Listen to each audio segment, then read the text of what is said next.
Hello दोस्तों, स्वागत है आपका एग्जाम जोन में। और आज हम लोग देखने वाले हैं पॉलिटी, है ना। और पॉलिटी जो अगर बात करें तो पॉलिटी बहुत ही ज़्यादा जो है इम्पोर्टेंट है हमारे बहुत सारे एग्जाम्स के लिए। जो भी आने वाले एग्जाम्स हैं हमारे, जैसे एईडीओ, बिहार दरोगा, है ना, एसआई, और बीपीएससी भी, ये सारे एग्जाम्स के लिए बहुत ही ज़्यादा इम्पोर्टेंट है। तो हम लोग पॉलिटी में स्टार्ट करने वाले हैं लक्ष्मीकांत से, एम लक्ष्मीकांत से, है ना। और यहाँ पे हम लोग देखेंगे सबसे पहला चैप्टर जो है हिस्टोरिकल बैकग्राउंड। Historical background. तो हिस्टोरिकल बैकग्राउंड की अगर बात करें तो सबसे पहले जो है उसमें हमारा जो होगा ये है रेगुलेटिंग एक्ट 1773। Regulating act 1773।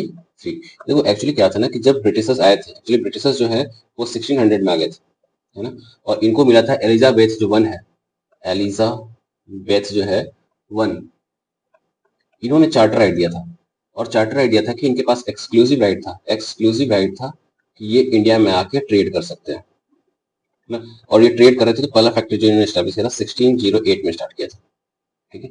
तो ऐसे में ये जो लोग थे ये काफी ज्यादा स्ट्रांग तो थे ऑब्वियसली, तभी तो आके यहाँ राज कर रहे थे। और जब ये इनको एलिजाबेथ के थ्रू जब चार्टर मिला था, जब चार्टर मिला था तो ये काफी ज्यादा एक्सप्लॉइटेटिव थे, बहुत ज्यादा एक्सप्लॉइट करते थे इंडियंस को। और जब इंडियंस को एक्सप्लॉइट कर रहे थे तो इनके अगेंस्ट जो है एक एक्ट लेके आया जिसका नाम क्या था, रेगुलेटिंग एक्ट 1773। ये बहुत ही ज्यादा इंपॉर्टेंट एक्ट है। आप देखोगे अक्सर ये जनरली आपको हर एक एग्जाम में देखने को मिलेगा।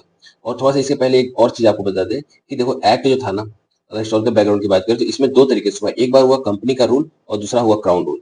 तो जैसे जैसे यहाँ पे अगर मान लें ब्रिटिशर्स की बात करें, ब्रिटिशर्स की बात करें तो यहाँ पे दो तरीके से इनका जो था एडमिनिस्ट्रेशन वो डिवाइडेड था। पहला जो था ये था कंपनी रूल, कंपनी रूल। और दूसरा जो था ये था क्राउन रूल, ठीक है ना। अब यह कंपनी रूल जो था ये था 1773 से, यानी 1773 जो फर्स्ट रेगुलेटिंग एक्ट आया वहां से लेके 1858 तक, यानी कि ये जो रूल हुआ ये टोटल कंपनी रूल था। और अगर क्राउन के रूल की बात करें तो यहाँ पे 1857 में तो आपको पता ही है कि फर्स्ट जो है आपको रेवोल्यूशन हो गया था इंडिपेंडेंस के लिए। और यहाँ से जब इंडिपेंडेंस के लिए रेवोल्यूशन हुआ तो यहाँ पे क्राउन रूल आ गया। डेट मीन्स की डायरेक्ट जो ब्रिटिशर्स थे यानी वहाँ की जो क्वीन थी तो उन्होंने अपना प्रोक्लेमेशन लेके आए और यहाँ पे किंग्स रूल एस्टेब्लिश हुआ, यानी कि सीधे जो है वहाँ के राजा जो थे वो यहाँ पे इंडिया को रेगुलेट करना शुरू किए। तो ये जो है आपको 1858 से लेके 1947 तक ये एस्टेब्लिश रहा। तो ऐसे चल के इंडिया में रूल एंड रेगुलेशन डेवलप हो रहा था। अगर बात करें हम लोग रेगुलेटिंग एक्ट की, रेगुलेटिंग एक्ट 1773, तो ये एक्ट जो है यहाँ पे सबसे इंपॉर्टेंट, यहाँ पे इसका जो अगर बात करें तो ये इंडिया में पॉलिटिकल एंड एडमिनिस्ट्रेटिव फंक्शन जो है यहाँ पे एस्टेब्लिश करके रखती है। यानी कि कंप्लीट जो एडमिनिस्ट्रेटिव फंक्शन है और पॉलिटिकल जो फंक्शन था इंडिया का वो किसके हाथ में आ गया, ये आ गया ब्रिटिशर्स के हाथ में, ठीक है ना। और ब्रिटिशर्स प्रॉपर तरीके से रूल करना शुरू किए, यानी एक तरह से फाउंडेशन स्टोन था एडमिनिस्ट्रेशन के लिए। एडमिनिस्ट्रेशन का ये फाउंडेशन स्टोन था रेगुलेटिंग एक्ट 73। इसके कुछ प्रोविजंस है, कुछ प्रोविजंस की बात करें तो इसके हम लोग अभी 5 प्रोविजन देखेंगे, ठीक है ना। और ये पांचों प्रोविजन बहुत इंपॉर्टेंट है, अक्सर एग्जाम में ऐसा आता है, आप लोग गांठ बांध के रख लीजिए कि एक कोई भी प्रोविजन आ जाएगा और पूछेगा कि कौन से रेगुलेटिंग एक्ट में मेंशन किया हुआ है। तो अब क्वेश्चन जो है इतने आसान नहीं आ रहे हैं, कंपटीशन काफी ज्यादा हो गया है, जो अच्छे अच्छे प्रिपरेशन करने वाले लोग हैं वो भी पिछड़ जा रहे हैं, तो आपको एक एक चीजें अब ध्यान रखना पड़ेगा। तो अब रेगुलेटिंग एक्ट की प्रोविजंस की बात करें, प्रोविजंस की बात करें तो पहला जो प्रोविजन है बहुत आसानी से समझिए। देखो पहले क्या था कि इंडिया में, आपको बिल्कुल कहानी की तरह मैं समझा रहा हूँ, बिल्कुल कहानी की तरह समझिए। जब इंडिया में ब्रिटिशर्स आए तो पहला फैक्ट्री जो है इन्होंने सूरत में स्टैब्लिश किया। और जैसे ही स्टैब्लिश किया तो यहाँ पे धीरे धीरे यहाँ डेवलपमेंट होना शुरू हुआ, बाद में जाके यहाँ पे बंगाल में भी इन्होंने स्टैब्लिश किया, यहाँ मुंबई जो है कैप्चर किया, इधर मद्रास जो है ये कैप्चर किया। तो इस तरीके से इन्होंने बंगाल, मद्रास और बॉम्बे, ये 3 जगह इन्होंने अपना एडमिनिस्ट्रेटिव सेटअप लेके आया, ठीक है। और तीनों जगह जो है गवर्नर्स बैठना शुरू हो गए। तो पहले तीनों जगह गवर्नर, तो पहला गवर्नर ऑफ बंगाल था, गवर्नर ऑफ मद्रास था और गवर्नर ऑफ बॉम्बे था, ठीक है। लेकिन ये जो एक्ट था अब इसमें तीनों गवर्नर्स अब अलग अलग तरीके से हैं, तो अपने अपने तरीके से रूल एंड रेगुलेशन बना रहे हैं। अब इसमें क्या हो रहा था कि इन आपस में ही इन तीनों का कॉन्फ्लिक्ट हो जा रहा था, ये कुछ और ट्रीटी कर रहा था, ये कुछ और ट्रीटी कर रहा था। तो ऐसे में जब कॉन्फ्लिक्ट जनरेट हो रहा है तो अच्छा गवर्नेंस, गुड गवर्नेंस हम लोग एक्सपेक्ट नहीं कर सकते। तो ब्रिटिशर्स को दिक्कत आने लग गया, इनको समझ में आया कि अगर हमने कोई एक ऑर्गेनाइज सिस्टम नहीं डेवलप किया तो ऐसे में क्या होगा कि हैम्पर हो जाएगा पूरा एडमिनिस्ट्रेशन। तो पहला प्रोविजन यही था कि इन्होंने बंगाल को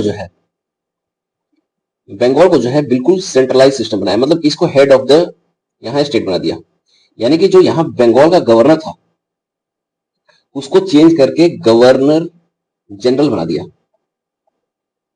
ठीक है, तो इसका पोस्ट एक पोस्ट ऊपर हो गया, यानी कि पहले तीनों गवर्नर थे, यहाँ गवर्नर, यहाँ भी गवर्नर और यहाँ भी गवर्नर। अब क्या हुआ, ये बंगाल वाला जो है ये गवर्नर जनरल बन गया। ठीक है, और बाकी दोनों जो है क्या बन गए, गवर्नर्स बन गए। बाकी दोनों क्या बन गए, गवर्नर्स बन गए। तो यहाँ पे पहला प्रोविजन ये था कि बंगाल का जो गवर्नर था उसका पोस्ट किस में कन्वर्ट हो गया, गवर्नर जनरल। ठीक है, और फर्स्ट गवर्नर जनरल की बात करें तो कौन था, वॉरेन हेस्टिंग्स। Warren Hasting. तो ऐसे में जो है पहला प्रोविजन आपको बहुत क्लियर हो गया होगा कि गवर्नर जनरल बनाया गया। ठीक है, अब दूसरे प्रोविजन की बात करते हैं हम। अब दूसरे प्रोविजन की अगर बात करें तो ये देखिए, अब गवर्नर जनरल, अब यहाँ पे आपको ऐसे समझाए थे कि इंडिया है, यहाँ पे कौन बन गया, बंगाल। बंगाल में क्या बन गया, गवर्नर जनरल। अब गवर्नर जनरल जब हेड बन गया तो बॉम्बे और मद्रास, ये दोनों इसके क्या बन गए, ये दोनों इसको सबऑर्डिनेट बन गए। यानी कि governor general of Bengal, governor general of Bengal जो है ये हेड बन गया, और इसके दो सबऑर्डिनेट बन गए, गवर्नर ऑफ बॉम्बे और गवर्नर ऑफ मद्रास। तो यहाँ पे क्या हुआ, दूसरा प्रोविजन आप लोग समझ लेंगे कि जो गवर्नर जनरल ऑफ बंगाल था इसके अंडर में कौन आ गया, गवर्नर ऑफ बॉम्बे और गवर्नर ऑफ मद्रास। तो ये इसका दूसरा प्रोविजन था। ठीक है, तो दूसरा प्रोविजन भी आई होप क्लियर हो गया आप लोगों को। तीसरे प्रोविजन की अगर बात करें तो तीसरा बहुत आसान है। तीसरा में क्या होता है कि रेगुलेटिंग एक्ट 1773 के थ्रू यहां इंडिया में फर्स्ट सुप्रीम कोर्ट डेवलप होता है। फर्स्ट सुप्रीम कोर्ट डेवलप होता है, ये कहां होता है, कलकत्ता में। कलकत्ता में है ना, तो फर्स्ट सुप्रीम कोर्ट जो है ये डेवलप होता है कलकत्ता में। ये जो है थर्ड प्रोविजन है। तो ऐसे ये क्वेश्चन कई पीओआई की अगर बात करें तो ऐसे क्वेश्चन आते हैं कि कौन से रेगुलेटिंग एक्ट के थ्रू जो है supreme court, first supreme court start हुआ, फर्स्ट सुप्रीम कोर्ट स्टार्ट हुआ। तो ये है रेगुलेटिंग एक्ट 1773। ठीक है, अब नेक्स्ट हम लोग देखें, नेक्स्ट प्रोविजन की अगर बात करें तो ये जो फोर्थ प्रोविजन की बात करें तो ये जो कोर्ट था, सुप्रीम कोर्ट था,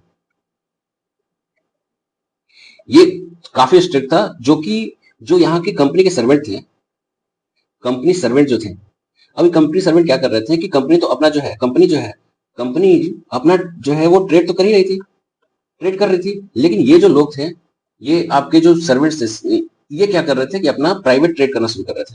और जब प्राइवेट ट्रेड अपना शुरू कर रहे थे तो ऐसे में क्या हो रहा था कि जो यहाँ पे जो लोग थे, जैसे कि यहाँ पे पहले बंगाल में कोई ना कोई तो गवर्नर था ना मुगल्स का, तो अब मुगल्स के गवर्नर को प्रॉब्लम होने लग गया, क्योंकि मुगल्स के गवर्नर जो ट्रेड जो है, इन्होंने ट्रेड को फ्री किए हुए था कंपनी के साथ में, तो कंपनी तो इनको टैक्स नहीं पे कर रही थी। उसके साथ क्या हो रहा था कि जो प्राइवेट ऑफिशियल जो ट्रेड कर रहे थे वो भी टैक्स नहीं पे कर रहे थे।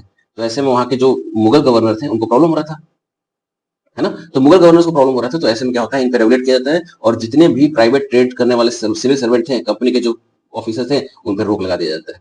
जितने भी ब्राइब्स, गिफ्ट वगैरह लेने के जो प्रोविजन था, जो कंपनी के सर्वेंट्स लिया करते थे, उन पे भी रोक लग जाता है ना। ब्राइब मतलब क्या होता है, घूस लेना, घूस लेना बिल्कुल बंद कर दिया जाता है। जितने भी आप देखोगे तो तुम्हारा प्रेजेंट वगैरह लिया करते थे, है ना, गिफ्ट, तो ऐसे में इन सबको भी क्या कर दिया गया, बैन कर दिया गया। तो ये है फोर्थ प्रोविजन। आई होप ये भी आपको क्लियर हो गया होगा।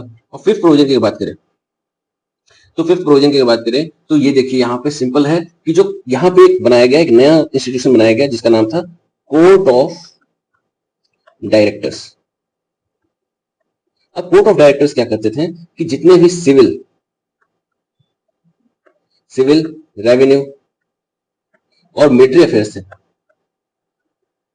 उनको जो है ये रेगुलेट करना शुरू कर दिया। डेट मीन्स कि कहीं ना कहीं जो यहाँ की कंपनी थी उन पे कहीं ना कहीं बहुत ज्यादा जो है लगाम लग गया। तो ये एक्ट जो है काफी ज्यादा इफेक्टिव था, और ये जो है यहाँ के इंडियन जो थे, इंडियंस के लिए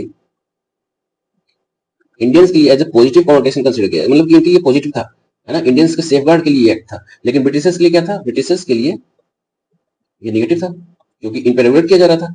तो ऐसे में इस प्रोविजन की बात हुई। ये प्रोविजन बहुत इंपॉर्टेंट है, और इस प्रोविजन को अगर एक बार फिर से हम लोग देख लेते हैं तो 1703 में आया। इसमें फर्स्ट जो चार्टर आया था ये एलिजाबेथ दी थी 1600 में, और यहाँ पे ट्रेड होना स्टार्ट हो गया। कंपनी की बात करें तो आप देखोगे तो 73 में जो है पॉलिटिकल एंड एडमिनिस्ट्रेटिव फंक्शन पे रेगुलेट करना शुरू किया। फर्स्ट जो है फाउंडेशन स्टोन था इसका। 5 प्रोविजन की अगर बात करें तो 5 प्रोविजन, पहला जो है गवर्नर से गवर्नर जनरल बन गया, वॉरेन हेस्टिंग्स पहला बना। दूसरा की अगर बात करें तो गवर्नर जनरल बंगाल जो है वो हेड बन गया, और दो इससे क्या बन गए, सबऑर्डिनेट बन गए, वो कौन थे, बॉम्बे और मद्रास। तीसरे प्रोविजन की अगर बात करें तो रेगुलेटिंग एक्ट में सुप्रीम कोर्ट का डेवलपमेंट होता है। चौथे प्रोविजन की बात करें तो कंपनी के सर्वेंट्स हैं जिन पर प्राइवेट ट्रेड करना क्या कर दिया गया, बैन कर दिया गया। ठीक है ना। और पांचवें प्रोविजन में क्या हुआ, कोर्ट ऑफ डायरेक्टर आया जो कि सिविल, रेवेन्यू और मिलिट्री मैटर्स को क्या करता था, देखभाल करता था। तो इस तरीके से जो रेगुलेटरी एक्ट है ये खत्म हो गया। ठीक है, थैंक यू सो मच।